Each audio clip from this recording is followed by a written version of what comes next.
Hello friends, आज मैं आपको इंट्रोडक्शन देने जा रही हूँ। इंट्रोडक्शन चैप्टर 1 की रैशनल नंबर्स। अब आप लोग कहेंगे रैशनल नंबर्स क्या होते हैं? Rational numbers can simply defined as any number जिसको हम p बाय q की फॉर्म में लिख सकते हैं। अब ये तो फ्रैक्शन भी होती है, p by q is also fraction भी होती है। हाँ, ये कुछ फ्रैक्शन जैसे ही होते हैं, इसलिए इनका डिवाइड करने का ढंग मल्टीप्लाई का, प्लस का एंड सब्ट्रैक्शन का सेम फ्रैक्शन जैसा ही होता है। अब लेकिन इसमें क्या है, क्यू जो है वो कभी भी ज़ीरो के इक्वल नहीं हो सकता। क्यों नहीं हो सकता? अगर हम किसी भी नंबर के नीचे ज़ीरो लगाएं तो वो क्या हो जाएगा, अनडिफाइंड। उसकी वैल्यू हम कैलकुलेट नहीं कर पाएंगे, दैट्स वाई वो रैशनल नंबर नहीं बनेगा। अब मैं कहूँगी अगर अकेला नंबर 6 है या अकेला नंबर 8 है, क्या ये रैशनल नंबर है? Yes, these are rational number. How? आप 6 को 6 बाय 1 लिख सकते हो, 8 को 8 बाय 1 लिख सकते हो। So these are also rational numbers. आप किसी भी नंबर के नीचे 1 डाल के रैशनल नंबर हो गया वो। अब रैशनल नंबर दो टाइप के होते हैं, positive rational numbers, negative rational numbers. अगर एक मैंने लिख दिया 4 बाय 5 का फ्रैक्शन तो ये पॉजिटिव रैशनल नंबर हो गया। अब इसी के मीन्स अगर मैंने इसके आगे एक माइनस का साइन डाल दिया, -4/5 बन गया, तो ये नेगेटिव रैशनल नंबर हो गया। Okay, rational number can simply defined as p upon q। This is the simplest definition of rational number. अब हम पढ़ेंगे रैशनल नंबर की प्रॉपर्टीज। रैशनल नंबर की 4 प्रॉपर्टीज हैं, एज मैंने इसमें डिफाइन करी स्लाइड में। First is closure property, second is cumulative property, third is associative property and fourth is distributive property. अब हम इन प्रॉपर्टीज को इस तरीके से देखेंगे कि इसके अंदर divide, multiply, plus and minus सारे रूल्स सेटिस्फाइड होंगे। ओके, अब क्लोजर प्रॉपर्टी क्या कहती है? क्लोजर प्रॉपर्टी कहती है क्या अगर एक रैशनल नंबर के अंदर दूसरा रैशनल नंबर अगर हम ऐड करते हैं तो हमें मिलता भी रैशनल नंबर ही है, मतलब उसका आंसर भी रैशनल नंबर आता है। तो हम एडिशन के ट्रिक पे अब ये देखते हैं कि ये प्रॉपर्टी खरी उतरती है या नहीं। लेट इट बी, हमने एक नंबर लिया 2/3 और हमने एक नंबर और ले लिया 4/3।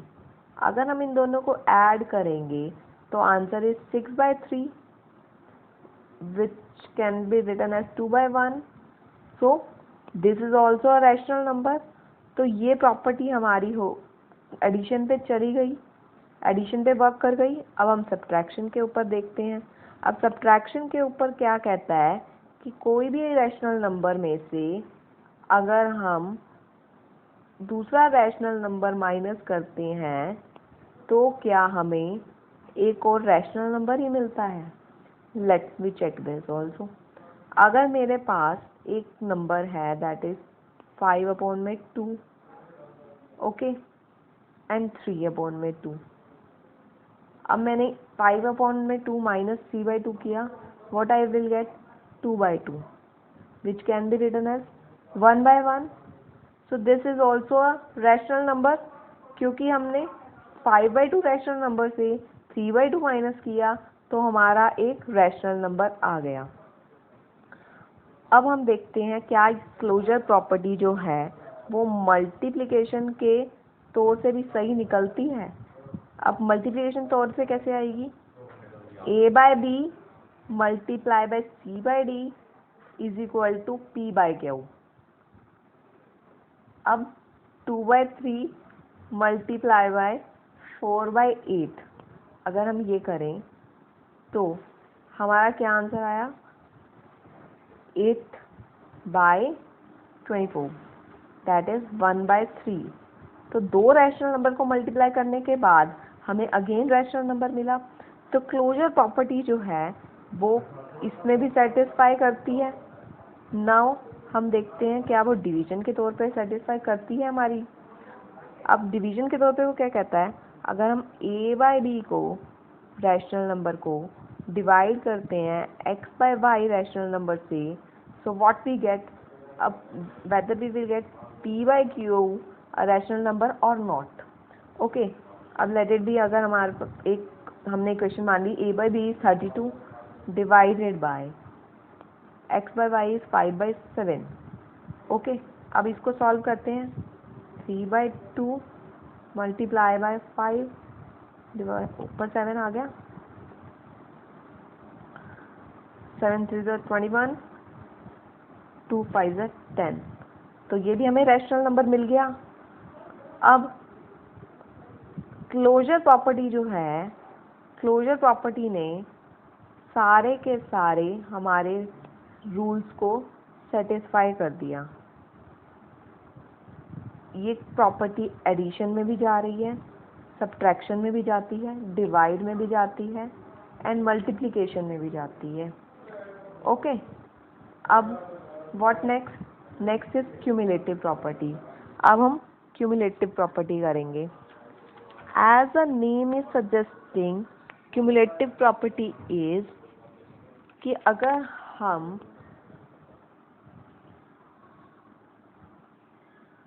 a/b के अंदर b/c को प्लस करते हैं तो भी क्या वही आंसर आता है जब हम b/c के अंदर a/b के अंदर को प्लस करेंगे। ओके गाइस, अब हम चेक करते हैं कि एडिशन में ये प्रॉपर्टी सेटिस्फाई करती है। अब late a/b is 5/7 and b/c is 3/7, तो answer is 8/7। On the other hand 3/7 plus 5/7 is also 8/7। सो हमारी एडिशन की प्रॉपर्टी जो है वो हमारी क्यूमुलेटिव प्रॉपर्टी जो है एडिशन के रास्ते पे खरी उतरी। अब हम करते हैं सब्ट्रैक्शन वाली बात। सर क्या ये सब्ट्रैक्शन पे भी सही उतरेगी? सब्ट्रैक्शन के हिसाब से क्या कहती है कि a/b जो है अगर हम उसमें से c/d माइनस करें तो भी इक्वल आना चाहिए c/d माइनस a/b। ऐसा होगा? देखते हैं होगा नहीं होगा। अगर a/b इज 1/2 है एंड 3c/d इज 3/5 है, 3/2 है, तो our answer is -2/2, that is equal to -1/1 and c/2 is 3/2 minus 1/2, that answer is 2/2, that is 1/1। अब एक के आगे तो नेगेटिव साइन आ रहा है, दूसरे के आगे पॉजिटिव साइन आ रहा है, क्या ये इक्वल है? No, these are not equal. तो सब्ट्रैक्शन के तौर पे ये प्रॉपर्टी खरी नहीं उतरी। अब हम क्या करेंगे, अब हम देखेंगे कि क्या मल्टीप्लिकेशन के उस पे ये प्रॉपर्टी उतरती है खरी। मल्टीप्लिकेशन वाला क्या कहता है, a/b multiply by c/d is equal to c/d multiply by a/b होता है। होगा ये? अगर 1/2 मल्टीप्लाई बाय 3/5 करेंगे तो हमारा आंसर आ जाएगा 3/10। अगर हम 3/5 मल्टीप्लाई बाय 1/2 करेंगे तो भी हमारा आंसर आ जाएगा 3/10। तो मल्टीप्लिकेशन के तौर पे भी ये प्रॉपर्टी खरी उतरी। अब हम बात करते हैं डिवीजन की। क्यूमुलेटिव प्रॉपर्टी जो है डिवीजन पे तो खरी उतरती है या नहीं? वो कहता है अगर हम a/b को डिवाइड कर दें c/d से एंड वो इक्वल होना चाहिए अगर हम c/d को डिवाइड करें a/b से। ओके, अब a/b is 1/2 divide by c/2 is 3/5। Okay, अब आप 1/2 मल्टीप्लाई बाय 5/3 कर सकते हैं, 5/6 आंसर आ गया। ऑन द अदर हैंड अगर हम चले तो 3/5 डिवाइड बाय 1/2 करें तो आंसर क्या आया, 6/5 आ गया। ठीक है, अब यहाँ 5/6 है, ये 6/5 है, these both are not equal. So हमने क्या कंक्लूड किया कि हमारी जो क्लोजर प्रॉपर्टी है, क्लोजर प्रॉपर्टी जो है वो सिर्फ एडिशन और सब्ट्रैक्शन में लगती है, मल्टीप्लिकेशन, एडिशन और मल्टीप्लिकेशन में लगती है, सब्ट्रैक्शन और डिवीजन में नहीं लगती। Okay, what the next is associative property. अब एसोसिएटिव प्रॉपर्टी कहती है अगर हमारे पास कोई भी 3 नंबर हैं और हम उन 3 नंबर का पेयर करते हैं तो रिजल्ट आंसर जो होना चाहिए वो सेम होना चाहिए। कैसे, एडिशन पे बताते हैं आपको। एसोसिएटिव प्रॉपर्टी कहती है अगर a प्लस बी प्लस सी है तो अगर हम a प्लस बी का पेयर पहले करें और उसके बाद उसमें c ऐड करें तो वो इक्वल होना चाहिए अगर हम c के अंदर a ऐड करके उसके बाद उसके अंदर b ऐड करते हैं। ओके, अब हम देखते हैं हमारी ये प्रॉपर्टी रैशनल नंबर पे कैसे लगती है। रैशनल नंबर क्या कहता है, अगर हमारे पास 1/5 है प्लस 3/5 है प्लस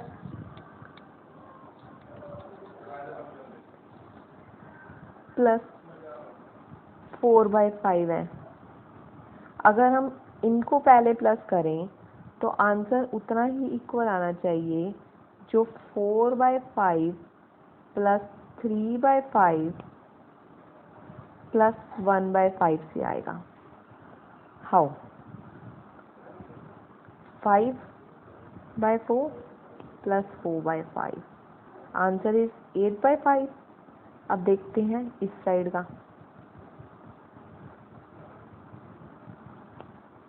7/5 प्लस 1/5, आंसर इज 8/5। तो हमारी एसोसिएटिव प्रॉपर्टी जो है वो एडिशन पे हो गई एप्लीकेबल। ओके,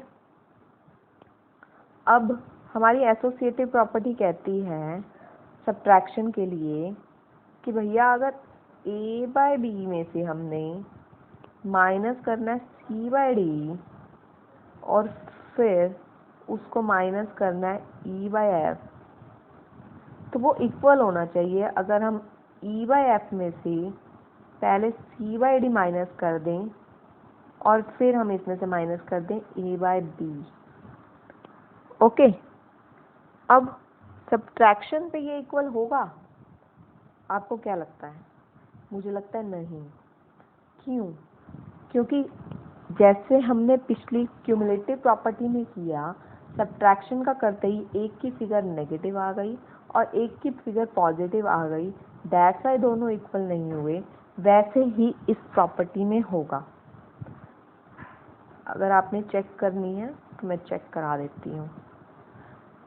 अब अगर हम नंबर ले लें 3/7 माइनस 1/7, ये लो माइनस 4/7, तो ये 4/7,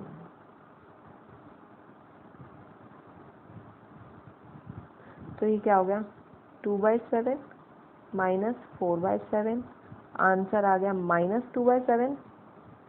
अब इसमें जो है 4/7 -1/7 -3/7,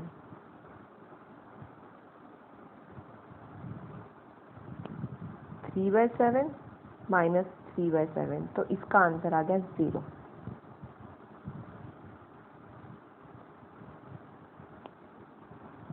दैट्स वाई ये प्रॉपर्टी यहाँ कभी नहीं उतरी।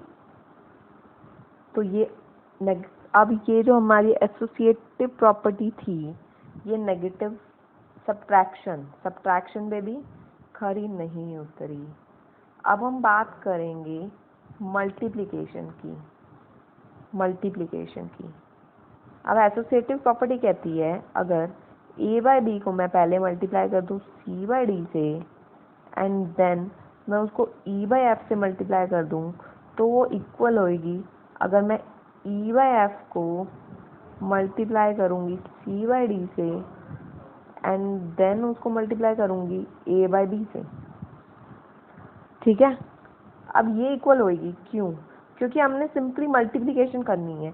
मल्टीप्लिकेशन में तीनों प्रॉपर्टीज प्रॉपर वर्क करती हैं, क्यूमुलेटिव भी, क्लोजर भी, एसोसिएटिव भी। ओके, अब आपने a/b को 1/2 ले लिया, लेट इट बी, इसको 2/3 ले लिया और इसको 3/5 ले लिया। तो यहाँ भी तो आप ऐसे ही लोगे, 3/5 मल्टीप्लाई बाय 2/3 मल्टीप्लाई बाय 1/2। सारा आपने यही मल्टीप्लाई किया, 2 से 2, 3 से 3, 1/5 इसका आंसर आ गया, 3 से 3, 2 से 2, 1/5 इसका आंसर आ गया। इट मीन्स हमारी जो एसोसिएटिव प्रॉपर्टी है वो मल्टीप्लिकेशन में काम कर गई। अब हम बात करते हैं हमारा एसोसिएटिव प्रॉपर्टी इन डिवीजन। अब हम देखते हैं डिवीजन में उसका क्या रोल रहा। डिवीजन वो कहती है अगर मैं a/b को डिवाइड करती हूँ c/d से, फिर हम उसको डिवाइड करते हैं e/f से, तो इक्वल आना चाहिए अगर मैं e/f को पहले डिवाइड कर देती हूँ a/b से एंड फिर मैं उसको डिवाइड कर देती हूँ b/c से। अब देखें ऐसा होगा, ऐसा। अब a/b is 1/2, c/d is 3/5 and e/f is 7/8। अब हम यहाँ भी कर लें, 7/8 divided by 1/2 divided by 3/5। Okay, अब हम इसको रिवर्स करेंगे, 5/6 आ गया, ये मल्टीप्लाई बाय 8/7 हो गया। ठीक है, 8/5 = 40, 6/7 = 42। यहाँ पे करिए आप इसको, यहाँ पे करते ही इसको 7/4 आ गया, मल्टीप्लाई बाय 3/5 हो गया, 21/20 और यहाँ आंसर आ गया 20/21। तो ये दोनों क्या इक्वल हैं? No, these are not equal. तो हमारी डिवीजन प्रॉपर्टीज भी जो है वो सिर्फ एडिशन एंड सब्ट्रैक्शन में काम आई, एसोसिएटिव प्रॉपर्टी भी, बट एडिशन एंड मल्टीप्लिकेशन में काम आई, बट सब्ट्रैक्शन एंड डिवीजन में नहीं आई। Same as cumulative property, cumulative property भी हमारी इन दो में लगी थी, इसमें नहीं लगी थी। ओके, और क्लोजर प्रॉपर्टी जो है वो चारों के अंदर लग गई थी। ओके, अब हम नेक्स्ट बात करते हैं अपनी डिस्ट्रीब्यूटिव प्रॉपर्टी की। अब डिस्ट्रीब्यूटिव प्रॉपर्टी क्या कहती है? डिस्ट्रीब्यूटिव प्रॉपर्टी कहती है अगर हम 4 लेट इट भी, हमें एक वो दिया है 4/x, ये हमें एक फ्रैक्शन गिवन है, तो ये इसके इक्वल होएगी 4x + 4/8 होगी इसके इक्वल? यस ऑफ कोर्स होगी, क्योंकि हम भी इसको अंदर ले जाके 4 से मल्टीप्लाई करते x, फिर हम 4 से मल्टीप्लाई करते 8, तो वही आंसर आएगा। ऐसे ही हमारी डिवीजन प्रॉपर्टी कहती है, डिस्ट्रीब्यूटिव प्रॉपर्टी कहती है कि a/b जो है वो c/d प्लस e/f के जो है, ऐसे अगर हम करें तो वो इक्वल होना चाहिए। अगर हम a/b multiply by c/d bracket close plus a/b multiply bye e/f करें, होगा ये इक्वल? ज़रूर होगा। आपको करना क्या है, सिर्फ ये ओपन मिलेगी, आपको कॉमन निकाल के इसको इस तरीके से प्रेजेंट करना है जब भी इस प्रॉपर्टी का नाम लिया जाएगा चैप्टर के अंदर। ये भी हमारी एडिशन और सब्ट्रैक्शन पे खरी उतरेगी। ओके, अब बारी आती है एडिक्टिव इन्वर्स की। एडिक्टिव इन्वर्स क्या है? सिंपल इन्वर्स मतलब किसी भी चीज़ को अपोजिट कर देना। अब एडिक्टिव एज अ नेम सजेस्ट कि हम एडिशन की बात कर रहे हैं। एडिक्टिव मतलब एडिशन, इन्वर्स मतलब साइन चेंज करना। हम क्या करेंगे, अगर कोई भी क्वेश्चन ऐसे आएगा कि हमें p/q की रेशियो गिवन है और इसको हमने एडिक्टिव इन्वर्स करना है, तो what we will do, we will write as -p/q। And अगर व्हाट इफ -p/q लिखा हुआ आया तो what we will do, we will write as p/q। This is the only concept of एडिक्टिव इन्वर्स। ओके, अब हम नेक्स्ट बात करते हैं मल्टीप्लिकेटिव इन्वर्स। अब मल्टीप्लिकेटिव इन्वर्स की बात आ रही है। मल्टीप्लिकेटिव मतलब मल्टीप्लाई करना, सिंपल सी बात है भाई, मल्टीप्लाई करना। इन्वर्स मतलब उल्टा करके कर देना। तो हम क्या करेंगे, अगर हमें p/q लिखा हुआ है तो हम उसको q/p को लिख देंगे, मल्टीप्लाई कर q/p के और लिख देंगे। ठीक है, q जो है डेनोमिनेटर से न्यूमरेटर बन जाएगा और p जो है न्यूमरेटर से डेनोमिनेटर बन जाएगा। फॉर एग्जाम्पल, अगर आपको क्वेश्चन आता है रैशनल नंबर 9 को आपने मल्टीप्लिकेटिव इन्वर्स में कन्वर्ट करना है, so what will we do, you will do like we will write 9 as 1/9 and this will be your answer. Okay, अब हमारा नेक्स्ट कंसेप्ट है rational number on number line. अब number line क्या होती है? नंबर लाइन होती है line जहाँ पे सेंटर में 0 होता है, यहाँ सारे पॉजिटिव नंबर होते हैं, यहाँ सारे नेगेटिव नंबर होते हैं। ओके, अब वो कहता है रैशनल नंबर को लोकेट करो, कि रैशनल नंबर को लोकेट कर दो नंबर लाइन पे। अब लेट इट बी, वो आपको कहता है कि रैशनल नंबर 1/8 को -1/8 को आपने लोकेट करना है। तो आप कैसे लिखेंगे -1/8 को? -1/8 का आप पहले वो निकालेंगे 8 1 0 आ गया पहले, तो ये हमने इसको 0 लिया, 0.1 आ रहा है। ओके, तो अब हमने हमने यही देखना था ये लाई कहाँ कर रहा है। ये हमने 0 यहाँ से ले लिया, यहाँ ये -1 यहाँ आ गया, -1/8 था ना, तो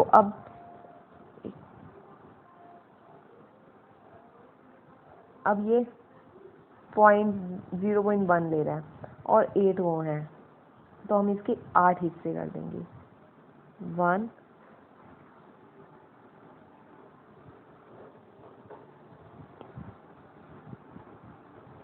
2 3 4 5 6 7। ओके, ये 8 हो गए। अब हमने इसको जो है लोकेट इसके बीच में करना है, तो -1/8 यहाँ से हम शुरू करेंगे।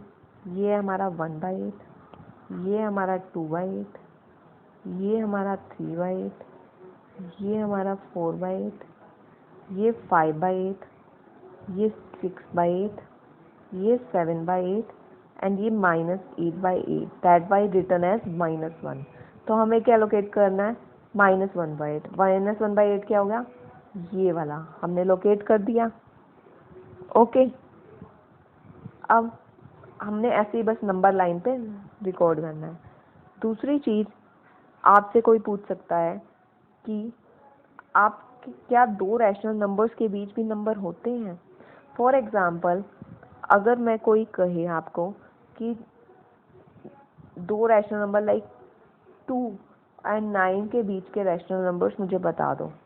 2/9 एंड 9/9 के बीच के रैशनल नंबर्स हुए क्यों नहीं हुए?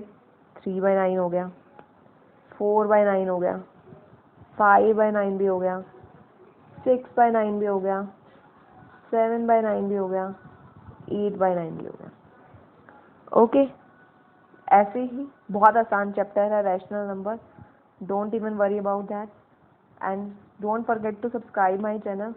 Thank you so much for listening my video.